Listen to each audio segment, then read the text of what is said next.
Да нет, все должно быть естественно и красиво, без постановок. Абсолютно согласен. Да. Ля какая, а? Ляля? Пушечка. Так, что мы имеем? Повышенный расход масла, больше литра на 1000. И какой-то шум от мотора при холодном запуске. Двигатель здесь 1.6 BSE. Давайте сейчас посмотрим, как это дело работает.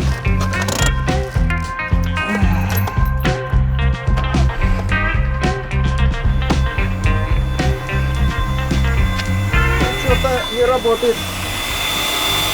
Сколько от него интересных звуков идет. Напоминает турбину самолета. Ну, это продувка катализатора. Ну, стук слышно, да. Стук слышно.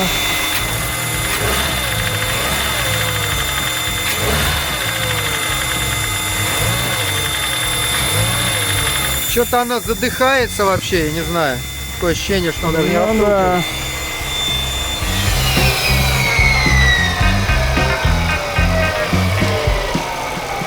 Какой кошмар. Потише стало. А диагностику вообще делали, что? Нет, только приехал. Точнее, приехал, оставили, сказали, надо починить. А, все так просто, да?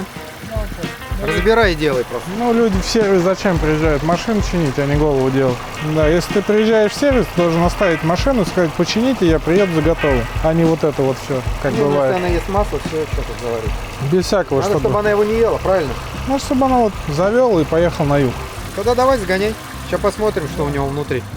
Ты, главное, сейчас покажи, что ее надо вне зависимости от состояния, надо ее чехлами все застелить. Вот, можно обратить внимание на чистоту в салоне. Ну, я бы не назвал это сильной чистотой. Ну, нет, и несмотря на это, все равно надо произвести, так сказать, вне зависимости от вот этого всего. Застилаем салон в двух вариантах. Чтобы не испачкать салон или, как это бывает часто, чтобы не испачкаться самому. Называется культура производства. Да, так тоже бывает.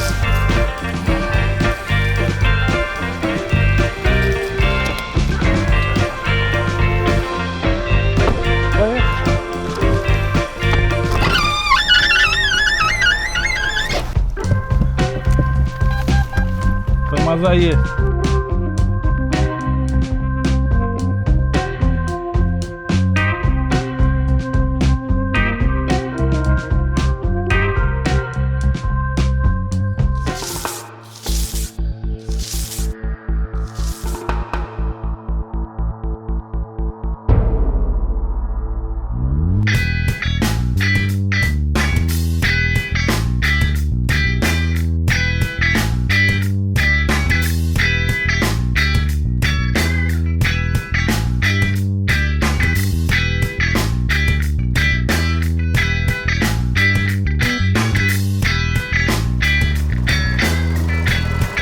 Кстати, вот сейчас отчетливо слышно, как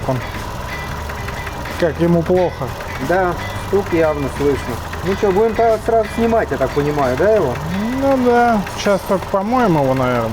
Это он сильно прям грязный. Я думаю, он просто устал, скорее всего, от пробега. Ну там Сколько он на прошел? одометре там 140 написано, но судя по состоянию автомобиля, я думаю, 600, наверное. Немного надо освежить. Чуть-чуть надо взбодрить тачку. Но здесь не будет ничего интересного, дорогого. Это просто Шкода 1.6 BSE, как у всех. Ну и хорошо. Не всем же на Porsche ездить, правильно? Вообще не надо всем на Porsche ездить, тогда это не будет Porsche. Если все будут ездить на Porsche, тогда никакой ценности у этой марки не будет. Она специально сделана недоступной. Ну давай скидываем двигатель. Да. Это, кстати, вот один из примеров тех самых немецких моторов, немецкой кувалды вот этой, которая простая, надежная. Конечно, не такая богоподобная, как Toyota, но тоже техника очень достойная, я считаю. Но на мой вкус это вообще отличная машина. Состояние, конечно, печально, но в целом машина очень хорошая. Маленький расход, маленький налог, мягенькая, большой багажник. Что еще надо? Сел, загрузил рассаду, собаку, тещу. Мы сможем посчитать по запчастям и по работе, сколько это обойдется? Да, я думаю, Дать раскладку. ну, мне по ощущениям я приценен, по ощущениям так просто накидал туда все, что возможно заменить. Примерно там под чуть дешевле 300 вышло. Это работа вместе с механобработкой, с запчастями. Ну, запчасти по классике. Либо оригинал, ну, в большей степени оригинал, либо заменители, которые идут в оригинале, без Китая. Дорого или дешево? Ну, не знаю. Наверное, можно на диване подешевле собрать. А в сервисе вряд ли получится подешевле, только на диване, наверное, получится. Так вот, ну посмотрим, сейчас разберем. Сначала мы снимем мотор, потом его повесим, весь разберем в болты. И посмотрим, что тут конкретно надо сделать. Запчасти пока не заказывались, потому что надо понять, какие нужны нам ремонты, 0.25, 0.5 и так далее. Нужны ли там складыши ремонтные или стандартные пойдут. Хотя прокладочки те же уже можно заказать. Погнали? Погнали.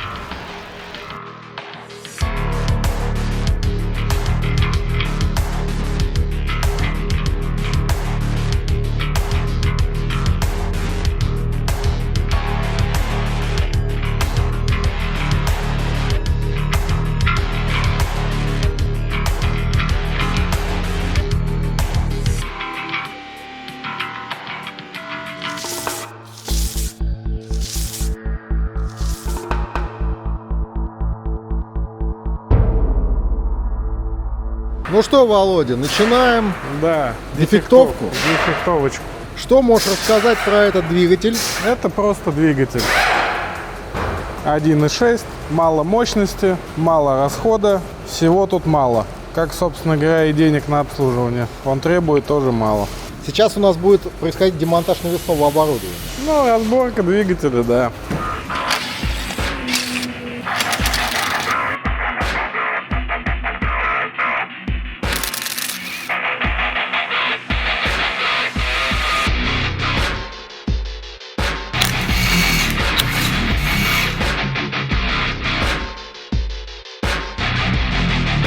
Так, демонтировали впускной коллектор на BSE-шечке, любимый всеми. Максимально простой впускной коллектор, так как мотор атмосферный, маленький, впускной коллектор длинный. Из всех ухищрений здесь только вихревые заслонки, которые управляются вакуумом. Через соленоид, ну как на всех вагах. Это все конструкция похожая, у всех одинаковая, в целом изученная и понятная, для чего это нужно.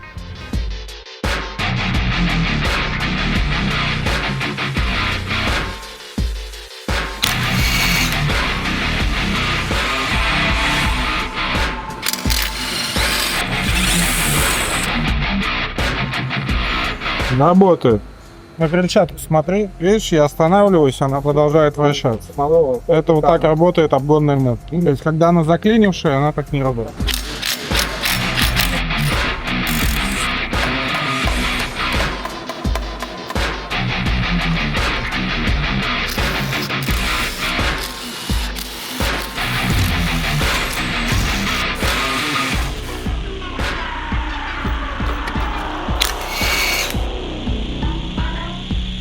Вот крышка, просто крышка с интегрированным. Маслоотделитель. Ну, это не маслоотделитель, это просто пена гаситель. Да, маслоотделитель у него вот здесь вот, в горловине. Простая конструкция, она и является самым максимально удобным. Тут нечему сломаться. Ну что, мы здесь видим просто большое количество нагара, которые, видимо, вследствие либо редкой замены масла, либо использования некачественного масла. Да, и вот здесь еще вот такая штучка есть. Вот это вот, видишь? Вот это вот металлическая пудра. Это говорит об износе каких-то деталей двигателя. Ну, это датчик положения распредвала, он магнитный, и вот на нем, соответственно, видишь, все. Мы говорили об этом видео про Cayenne. Для нанесения герметика нужен специально подготовленный палец. Вот таким пальцем наносить нельзя. Что ты удивляешь? Это мексиканцы делаем, а? Вот, смотри. Мексиканцы?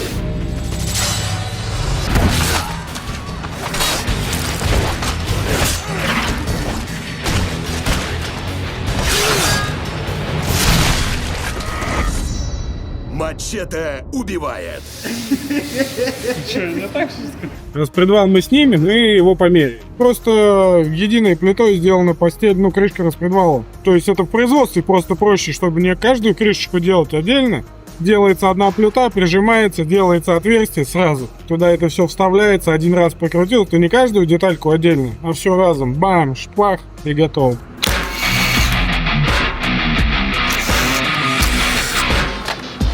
Конструкция ГРМ на данном моторе, так же как и весь мотор, простая и примитивна. Здесь один ремень, один натяжной ролик, помпа приводится также этим ремнем. Ремень здесь как будто бы недавно менялся, но он изношен и стоит не той стороной. Это в целом не критично, если не указано направление, то есть нет стрелочки. Но как бы всегда ставится ремень лицом, ну, буквами, маркировкой, лицом наружу, то есть чтобы ты подходишь к нему, чтобы это было читаемо, а не перевернуто. Ну, как бы такое это нисколько правило, просто так принято. Дальше. Ну тут видишь, судя по цвету, водяной насос здесь меняли. Ну, кстати, стоит неплохой Хэфл. С ремнем, конечно, непонятно. Но помпа явно видно, что здесь новее, чем все остальное. И судя, вот видишь, по следам, видишь, красненьким. Видимо, здесь помпа потекла когда-то. Ее поменяли. Все. Я здесь шарота. Да не, ну сейчас вперед. Заодно посмотрим, как это все крутится. Ну, компрессия есть. Шипит. Компрессия есть хорошая.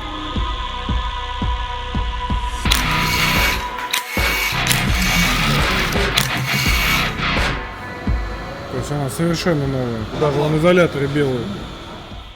Вот она проблема.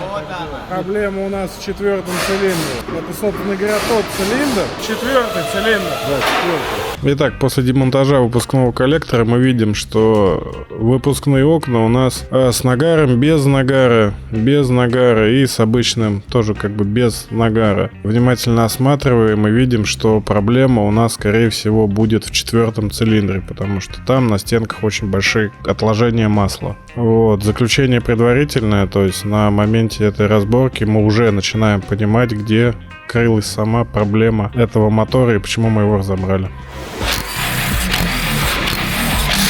Здесь какие-то были... Ой, вообще слизанный напрочь.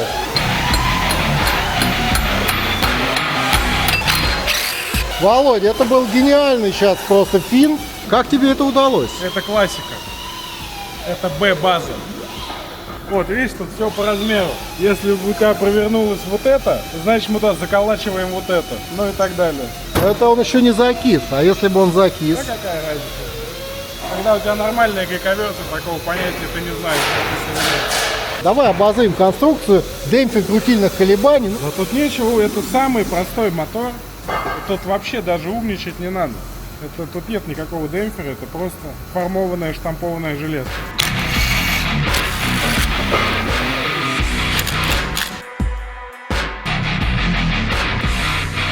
Это натяжной ролик ремня ГРМ. Ну, он эксцентриковый, видишь, здесь. Отверстие не по центру, за счет этого. Вон там пружинка, там и натяжной механизм. Ну, это тоже как бы базовая вещь.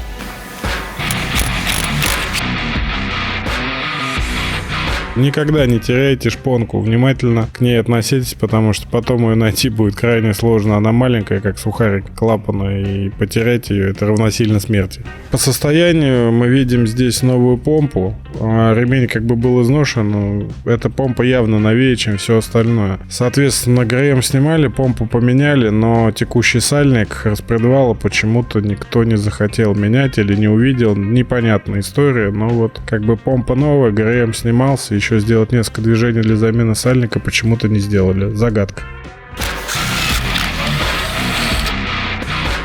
Но если бы сальник поменяли, здесь было бы сухо, и осы бы не умерли. А из-за того, что тетешь сальник, они умерли. То есть надо менять сальники, чтобы сберечь природу. Вот подтверждение. Так, сняли помпу, мы видим ее состояние неплохое, она около новая. Также там на блоке были видны потеки антифриза, то есть все эти косвенные свидетельства говорят о том, что ее недавно меняли, и в целом она полностью в рабочем состоянии. Менять ее не будем, оставляем старую. Никаких замечаний к помпе вообще не имею.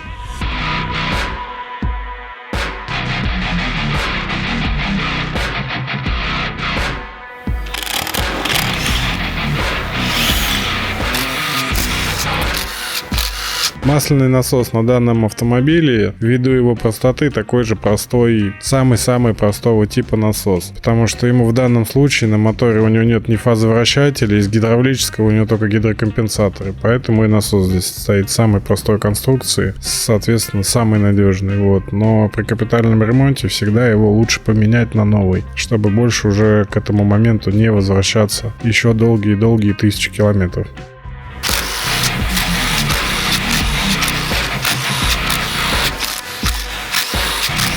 Постель распредвала на данном моторе выполнена единой конструкцией, потому что здесь как бы один распредвал, и в данном случае это даже упрощает ее монтаж, и в целом устройство здесь какие-то отдельные крышки не нужны, просто приклеили и забыли.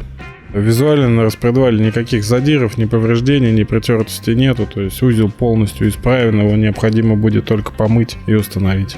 Распредвал на данном автомобиле простой конструкции, литой и обработан, соответственно, на станке шлифовкой, как бы не имеет никаких ухищрений в виде двойных кулачков и так далее. Это самая простейшая конструкция, как у твоего бати на девяточке. Рокера тоже имеют классическую конструкцию. Здесь нужно визуально осмотреть состояние подшипников. Если они целые, они на данном моторе были все целые, также помыть и подготовить к установке.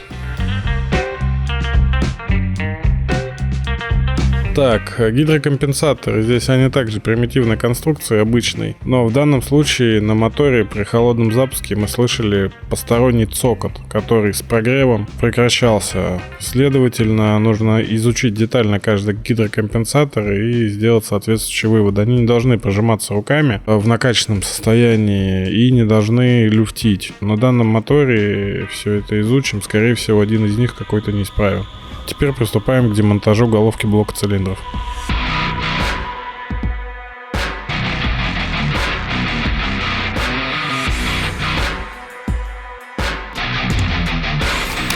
После демонтажа ГБЦ мы, соответственно, видим камеру сгорания со стороны головки блока цилиндров. И так как по выпускному каналу мы видели большой налет масла, так и по ГБЦ у нас также здесь огромный налет масла. То есть из-за чего и была самая проблема основная. То есть пока мы ее не видим, разбираем мотор дальше. Но уже точно знаем, что проблема была в 4-м цилиндре. В блоке цилиндров, во всех цилиндрах в целом хон еще более-менее нормальный, но опять же в 4-м цилиндре у нас огромный налет несгоревшего масла. Вот это и есть проблема, то есть из деталей, скорее всего, там что-то с поршневой группой. На данном этапе я предполагаю, что проблема с кольцами маслосъемными, скорее всего, они либо повреждены, либо залегли. Если у вас есть какие-то свои варианты, что у вас было, или как вы видите эту картину, напишите в комментарии.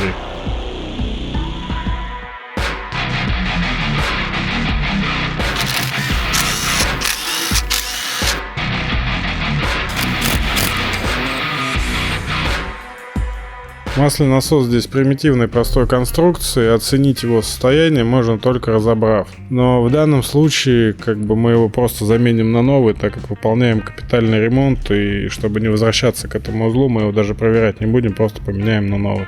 Мы видим снизу, что весь мотор в большом количестве лаковых отложений и закоксован сильно. То есть это говорит о том, что либо менялось масло несвоевременно, либо использовалось какое-то некачественное контрафактное масло. Что могло и послужить причиной неисправности.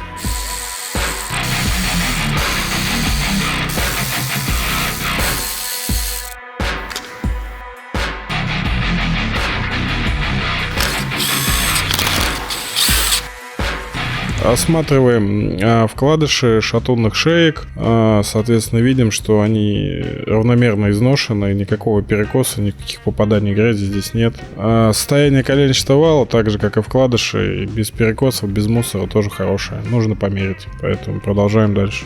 Достаем поршень, тот самый 4-й, и видим здесь, что компрессионное кольцо у нас залегло. Оно не двигается, полностью утоплено, что, соответственно, говорит о причине выхода из строя мотора. То есть в данном случае, скорее всего, использовалось контрафактное масло или несвоевременная замена, что и привело к капитальному ремонту двигателя.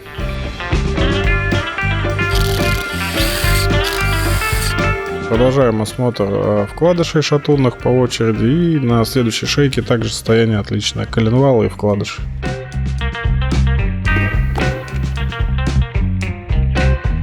Поршень следующий, такой же как предыдущий, у него не так сильно залегли кольца, но тоже есть некоторые залегания. В целом состояние юбок и поршней неплохое, но они будут также под замену, потому что мы будем растачивать двигатель в первый ремонтный размер. Но по состоянию поршневой группы мы понимаем, что стук был точно не от нее, и скорее всего это был какой-то из гидрокомпенсаторов. Поэтому гидрокомпенсаторы мы для уверенности тоже все заменим, благо на этот мотор детали доступны, оригинальные, и это не составляет никакой проблемы. поршневой группы в целом все понятно, тут дальше больше изучать нечего. Мы будем использовать ремонтные поршни, поэтому эти мы отдаем клиенту на дальнейшее, чтобы он их выкинул сам. А вот теперь смотрите к вопросу о том, когда все говорят, что намытости это признак того, что жрет масло, да? Вот поршень, где намытость? Где намытость? А тут нет Нет намытости. Почему? Почему? Зачем? Он же жрал масло. Да, он жрал, но залегший вот кольца. опять же, есть намытость? Нету намытости. Нету намытости.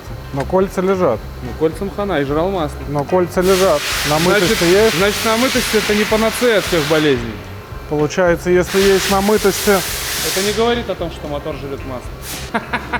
я думаю, эксперты в комментариях нас рассудят и расставят все точки Это сильно. над «и», как это Мы не все... будем это проверять. Почему? Это же интересно, потому что Да. все говорят, я только и слышу, смотрите, у вас намытость, Да, по у вас поршню, у вас жрет намытость. масло. А вот здесь, пожалуйста, мотор жрет масло, ни одной намытости нет. То же самое И кольца, картина. вот видишь, кольца здесь они вон даже не двигаются. Та Тут же даже самая вот, картина на 1.8 турбо. Когда он пожалуйста. жрет масло, там просто хлопья черной сажи. И никаких намытостей. Никаких. Мне кажется, нужно обращаться все-таки в комментарии. Да. Чтобы эту полемику всю как-то Нужны специалисты. Здесь нужны и эксперты, и теоретические, которые на диване изучают теорию, происхождения моторов, в целом неисправностей. Вот, они расскажут. Ты же на диване, когда изучаешь это все, ты знаешь. Из-за большого количества информации ты не можешь встать с дивана и пойти где-то это проверить. Поэтому, ты тратишь много сил, и тебе что только остается написать с дивана в комментарии. Так, а что мы тут видим? Мы видим, что он не намытый, но кольца у нас лежат. Что же это получается? Получается, он не жрал масло. Должны быть намытости. Получается, он не жрал? Да. Получается, он не жрал, он только закусывал иногда. Получается, он не жрал. Да. Но без намытости Придется выжрать. Ну так что, стук-то в чем стук? пока ни в чем. Пока очевидно, что непонятно, да. Доказано обратное, что никакого стука нет. Что стука, оказывается, не было. Так был или не был? Мы же слышали. Привезли мотор, сказали, вот стучал. И мы его разбираем, и ищем, чем же он стучал. То в данном случае ничем. Ну, как бы пока. Мы же еще не все разобрали. Ну, практически уже все разобрали. Теоретически мы все разобрали. Дмитрий, скажи, пожалуйста, как ты думаешь, есть ли стук?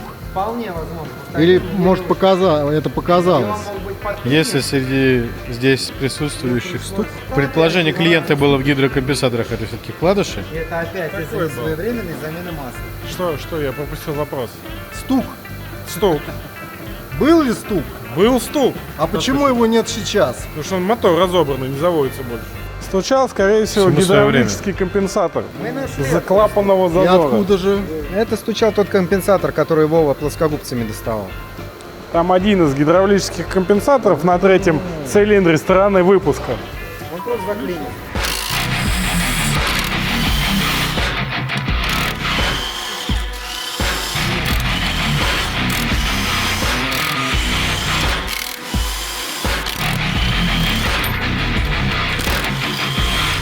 Ну, скажу, здесь есть какие-то, видишь, следы износа. Но я думаю, их можно больше связать с не очень качественным маслом. Просто попадание какой-то Фракции? нагара какого-то, да. Здесь аналогично. И здесь аналогично.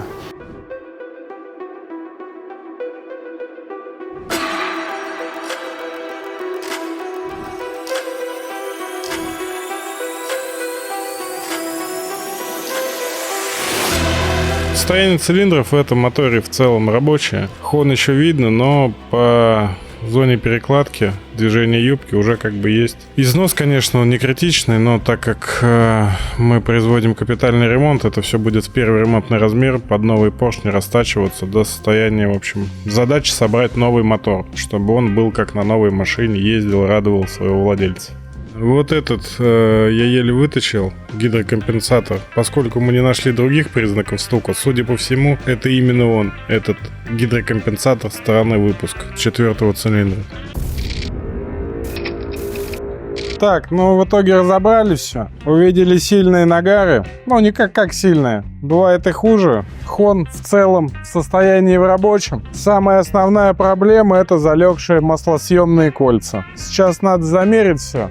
коленвал, распредвалы, постели. Все эти вещи замерить и уже, соответственно, принять решение, какие мы будем делать ремонтные работы в виде металлообработки. Сейчас мы все замеряем, подумаем, как лучше сделать, составим смету и будет понятно, по бомжу это или не по бомжу. Мы посмотрели с вами дефектовку, анатомичку, выяснили все причины, что там сломалось, все это рассказали клиенту, показали и приняли решение все это откапиталить в ремонтные размеры, чтобы мотор был в состоянии около нового, ну почти как новый, как iPhone, как новый. В следующей серии мы будем собирать его, поэтому подписывайтесь, чтобы не пропустить.